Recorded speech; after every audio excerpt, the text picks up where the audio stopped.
Hey everybody, Overlander here, and today, well, I'm getting rid of the Cosmos, this Cosmos, and I'm going to tell you why.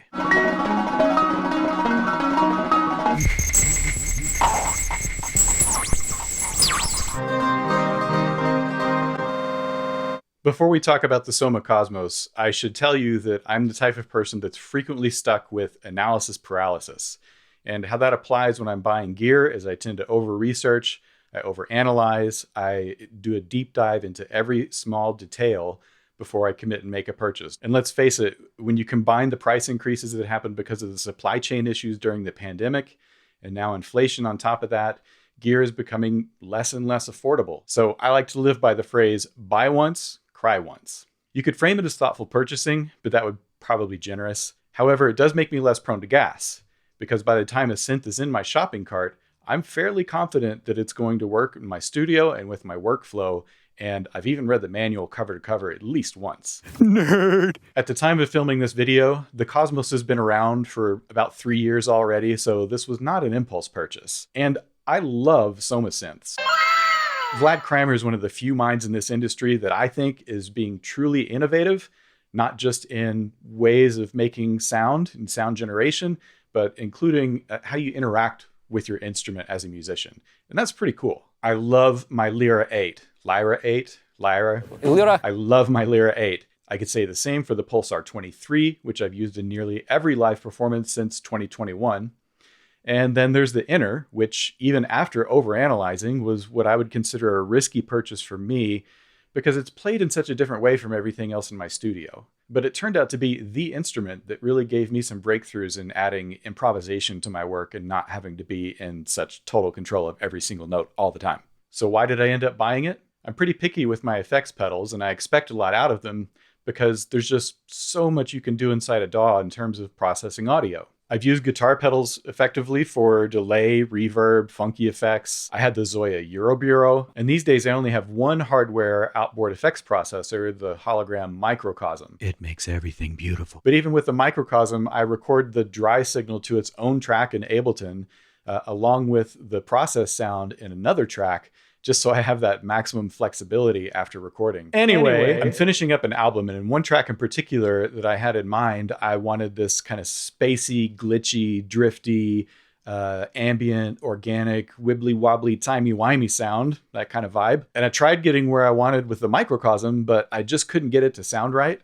So enter the Soma Cosmos, which promises that wild, looping delay with a spacey, glitchy, ambient, organic, wibbly-wobbly, timey-wimey sound. I mean, who doesn't want a cosmic delay that makes it sound like you're playing your music inside a wormhole? Plus, it's flexible. There's a variety of firmware options that if you want your delays and the looping to be more on tempo, you can do that. If you want it to act more like a traditional looper, it can do that too. Or if you want the delay to affect the pitch in a lo-fi way, you can even connect two of them together to have this quadraphonic, cosmic-y delay syrupy goodness. So it's pretty flexible.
As you can see, I tried to incorporate the Cosmos with a lot of stuff, just about every piece of gear in my studio.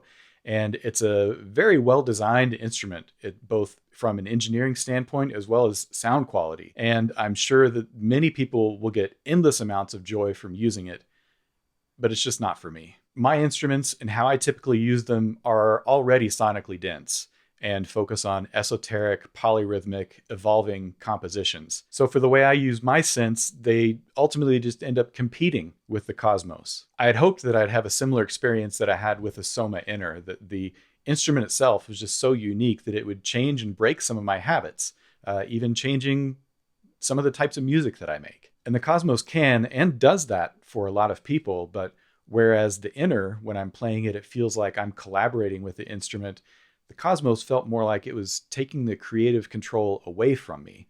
And for me, that wasn't fun. And I'm a big believer in fun being important to the music making practice, because when you're having fun, that's when you're yourself and you're alive, and that just comes out of you and it ends up showing up in your music. So is this a negative review of the Soma Cosmos?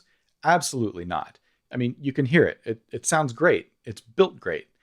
But it's interesting how our choice of instrument is so individualized and such a personal thing. And sometimes you may not even be able to identify what it is about a specific instrument that makes you want to use it. Two musicians could make very similar sounds as the end result, but the path that they take there could be entirely different just based on their preferences of what instruments and tools to use. To me, the Cosmos excels at minimalist music and music that already has a lot of space built into it.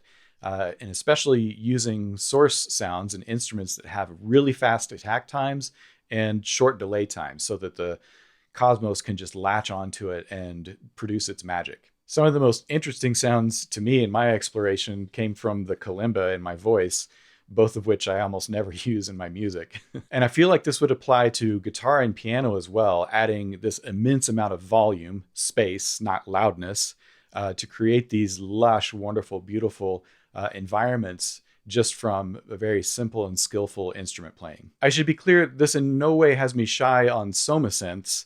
They're innovative, they sound incredible, they can get you to think about new ways of making music and interacting with an instrument, and they're built really solid. I mean, most of these you're going to be able to give to your children or your grandchildren. When Vlad shows off a new synth, it has my attention, and I'm sure that other instruments from their lineup will make their way into my studio at some point. And I should also acknowledge that maybe this is a skill issue, or just being too ingrained in the way that I make my music. Maybe how I'm trying to use the Cosmos is wrong, or I was wrong in my expectations for how I thought it would work inside my workflow. I don't know. It's not because Cosmos is low quality or is not capable of producing beautiful, mindful music. It certainly is. It's subjective and personal and individual. And as much as I wanted it to fit in, it didn't work for me. Which brings me to today. I'm saying goodbye to the Cosmos. While I've sold gear that no longer felt right to me, it's always been years later when I no longer found it inspiring, or it became redundant because of some other piece of gear that I had acquired. But this, I can't really find a home for it in my studio. It's just not meant to be. So I say farewell to the Cosmos, and will let another musician have it that will truly enjoy it. I think it's healthy to recognize that instruments can be that personal, unique thing, and just because something is objectively good doesn't mean that it's going to work for us. Incidentally, I recommend combating gas with GRS, what I call gear rediscovery syndrome. Find that equipment, find that piece of gear, that instrument that you haven't touched in months, pull it out and do something new with it, rediscover it. And if you're looking for patches, independent music, and synth education, consider joining me on Patreon. It's where I share behind the scene content, including a bonus, which I think is the definitive resource on the Subharmonicon. It's my labor of love, the Subharmonicon cookbook, which is about 80 pages devoted to this wonderful instrument from Moog. And you can help support this channel while you're at it so I can continue making these videos, and I really appreciate it. And if you're going to be buying any gear, including the Cosmos, maybe it's perfect for you. You can also support me at no additional cost to you by using my affiliate links in the description. Thanks for liking and subscribing. See you next time.